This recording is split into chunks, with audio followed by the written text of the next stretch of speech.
MKM की leadership के ऊपर कराची के लोग जो हैं उनको उसका एहतसाब करना चाहिए। जिस तरह ये 5-6 वज़ीरों ने अपने आप को बेचा है पीपल्स पार्टी के आगे और कराची के अवाम के हकूक़ को पामाल किया है। इस मरदमशुमारी में कराची की आबादी 20 लाख कम हो गई है पिछली 2017 की मरदमशुमारी से। सिर्फ 5 साल में 2 मिलियन लोग कराची में कम हो गए हैं और कराची की इसका मतलब यह है कि कम से कम 2 नशिस्तें जो हैं वो कौमी असम्बली में कम हो जाएंगी अगर इस मरदमशुमारी के ऊपर आप गए तो। मैं पाकिस्तान तहरीक इंसाफ की तरफ से और तहरीक इंसाफ खुसूसन जो हमारा कराची का विंग है उसकी तरफ से इसकी शदीद मजम्मत करता हूँ और कराची के अवाम को ये यकीन दिलाना चाहते हैं हम कि हम उनके साथ खड़े हैं। हम आपके हकूक़ की लड़ाई लड़ेंगे। MKM के 5-6 वज़ीर बिक भी जाएँ तो अब उसका फ़र्क नहीं पड़ता। ये जो बिके हुए हैं इनकी कोई आवाज़ की हैसियत नहीं है। इंशाअल्लाह इमरान खान का कराची इमरान खान का शहर था, सिंध इमरान खान का है और हम एक वफाकी पार्टी की हैसियत से तो करेंगे। देखिए ये इंतखाबात ना कराने के ऊपर जो पिछला हुक्म है उसमें 3 चीज़ें। पहला हुक्म यह है कि वफाकी हुकूमत फ़ंड जारी करे, जो वफाकी हुकूमत ने फ़ंड जारी नहीं किए। आर्टिकल 90 के तहत वफाकी हुकूमत का मतलब है वज़ीर आज़म और काबीना। लिहाजा इस हुक्म की जो हुक्म अदूली है उसके नतीजे में वज़ीर आज़म और काबीना नाअहल होगी जो कि वफाकी काबीना। उसके बाद दूसरा हुक्म था IG पंजाब और चीफ सेक्रेटरी को कि आप इसका सिक्योरिटी प्लान दें।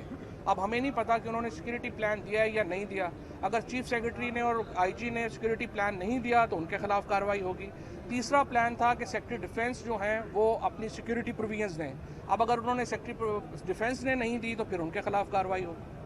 ये बताइएगा कि जिस तरह वज़ीर आज़म आज़ाद कश्मीर को ज़मीन अदालत में घर जाना पड़ा है, इसी तरह सुप्रीम कोर्ट की जो फैसला है अगर मौजूदा हुकूमत उस पर अमल नहीं करती तो क्या ये भी घर जा सकती है? देखिए उसकी वजह यह है दो ही सूरतें हैं, या तो इलेक्शन होंगे या वज़ीर आज़म और काबीना घर जाएगी। और अगर घर नहीं जाती तो फिर तीसरा सिर्फ यह है कि सुप्रीम कोर्ट बतौर इदारा ख़त्म हो जाएगा। Supreme Court will cease to exist as an institution अगर अपने अहकामात पे अमल दरामद नहीं करा सकती। तो फिर तो देखें ना, अभी भी आप देखें क्या हालात हैं। हमारे कई लोग जो हैं वो इसलिए प्री अरेस्ट बेल में नहीं गए कि हम बेल करा के निकलेंगे किसी और पर्चे में पकड़ लेंगे। ये जो नीचे जो हमारी मातहत अदालतें हैं उनमें पहले ये हो गया है कि लोगों का एतमाद ख़त्म हो गया है।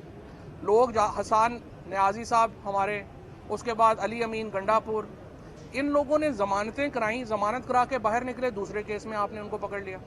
अदालतों के हुक्म के ऊपर, मातहत अदालतों के हुक्म के ऊपर तो अमल ही नहीं हो रहे। अब अगर सुप्रीम कोर्ट के हुक्म पर भी अमल ना हुआ तो इसका मतलब यह है कि judiciary as an institution will cease to exist. और उसके बाद तो वाहिद तरीका यह है कि लोग सड़कों पे निकलेंगे और अपने राइट्स रिक्लेम करें, क्योंकि उसके बाद तो वरना तो आइन तो ख़त्म हो गया। सबसे पहले तो मैं आज यहाँ पे कहना चाहता हूँ कि जिस तरीके से ये जो तोशा खाने का रिकॉर्ड नहीं दिया जा रहा अभी तक, उसकी जो है वो मैं बड़ी मजम्मत करता हूँ। और ये हाई कोर्ट के फैसले के बाद डिवीज़न बेंच ने जब तोशा खाने के ऊपर कोई स्टे ऑर्डर नहीं किया तो उसके बाद ज़रूरी था कि तोशा खाना का रिकॉर्ड अब तक सामने लाया जाता, लेकिन हम देख रहे हैं कि उसका रिकॉर्ड सामने नहीं लाया जा रहा। और उसकी वजह अभी जो मरियम नवाज़ का एक लीक्ड इंटरव्यू जो है वो आया है, उसमें आपने देखा कि कैसे शरीफ फैमिली ने और जरदारी फैमिली ने जो गाड़ियाँ जो तकरीबन 8-8, 10-10 करोड़ रुपए की इन्होंने जो गाड़ियाँ थी वो मुफ्त ले लीं उस वक़्त के 8-8, 10-10 करोड़। अब तो वो बुलेट प्रूफ गाड़ियाँ जो इन्होंने ली हैं उनकी कीमत 25-30 करोड़ रुपए से भी शायद ज़्यादा हो गई हो, क्योंकि वो बुलेट प्रूफ है और फैक्ट्री बुलेट प्रूफ है। और इसके साथ जो ख्वाजा आसिफ ने वहाँ से घड़ियाँ ली हैं, जो इनके बाकी वुज़रा ने वहाँ से रिकॉर्ड लिया है, वो कोई रिकॉर्ड इस वक्त तक अवाम के सामने पेश नहीं किया जा रहा। दूसरी तरफ इमरान खान की जो डिक्लेयर्ड एक घड़ी है उसके ऊपर क्रिमिनल केस बनाने की कोशिश की जा रही है इस्लामाबाद में, लेकिन असल बात यह है कि इलेक्शन कमीशन भी इसका नोटिस नहीं ले रहा। मैं इलेक्शन कमीशन से पूछना चाहता हूं कि नून लीग और पीपल्स पार्टी के फंडिंग के मामलात किधर गए हैं? जो पीपल्स पार्टी ने अपनी फंडिंग में लिखा है कि हमारे पास कोई डॉक्यूमेंट ही नहीं है। क्या सिर्फ तहरीके इंसाफ की फंडिंग का ऊपर आपका मसला है?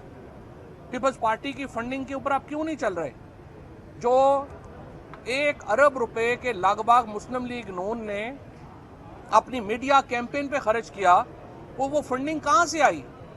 बेनज़ीर भुट्टो ने तो पहले इल्ज़ाम लगाया था कि वो फंडिंग उसामा बिन लादेन ने दी थी नवाज शरीफ को इलेक्शन लड़ने के लिए। ये नवाज शरीफ और PMLN they are seeking funding from international terrorist organisations. ये बड़ा सीरियस ऑफेंस है और लग यूं रहा है कि इलेक्शन कमीशन नून लीग की फंडिंग का जो मामलात हैं उनको छुपाना चाह रहा है।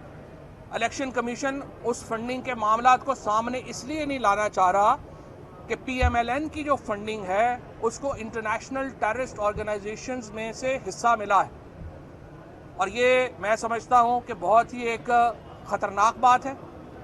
और इलेक्शन कमीशन को पीपल्स पार्टी और नून लीग की फासले बड़े हैं, और आप देख रहे हैं कि इस वक्त चौधरी एतजाज़ अहसन साहब की कॉल के ऊपर, लतीफ़ खोसा साहब की कॉल के ऊपर, ख्वाजा तारक रहीम साहब, ये तमाम लोग जो पाकिस्तान के सीनियर कानूनदान हैं उनकी अपील के ऊपर वकला निकल रहे हैं।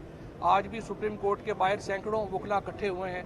कल इंशाल्लाह ये इवेंट जो है और बड़ा होगा, सारे वकला ने ये फैसला किया हुआ है, और एक लॉयर्स मूवमेंट तो बिल्कुल इंशाल्लाह शुरू होने वाली है जो 1 हफ्ते में इंशाल्लाह शुरू हो जाए।